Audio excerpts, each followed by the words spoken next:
தமிழகத்தில் தேசிய ஜனநாயக கூட்டணி ஆட்சி அமைவது உறுதி என்றும் அந்த ஆட்சியில் பாஜக அங்கம் வகிக்கும் என்றும் மத்திய உள்துறை அமைச்சர் அமித் ஷா கூறியுள்ளார்.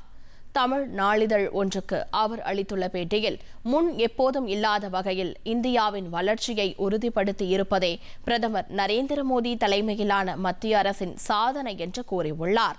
தற்போது உலகின் வலுவான மிகப்பெரிய பொருளாதாரம் உள்ள 4 நாடுகளில் இந்தியாவும் ஒன்று என்ற அமித் ஷா, வங்கிகள் லாபத்தில் இயங்குவதாகவும் வாராக்கடன் அளவு இரட்டை இலக்கத்திலிருந்து 2.3% குறைந்துள்ளதாகவும் தெரிவித்துள்ளார்.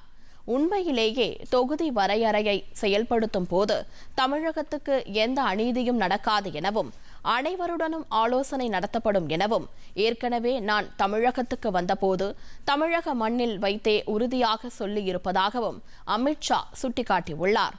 2014க்கு முந்தைய 10 ஆண்டுகளில் காங்கிரசுடன் திமுகவும் அங்கம் வகித்த ஐக்கிய முற்போக்கு கூட்டணி அரசில் மொத்தம் 1.53 லட்சம் கோடி ரூபாய் மட்டுமே தமிழகத்துக்கு நிதியாக வழங்கப்பட்டதாக கூறியுள்ள உள்துறை அமைச்சர், ஆனால் பாஜக அரசு கடந்த 10 ஆண்டுகளில் 5.48 லட்சம் கோடி ரூபாய் வழங்கியுள்ளது என்றும் இது அவர்கள் வழங்கியதை விட 3.5 மடங்கு அதிகம் என்றும் அவர் கூறினார்.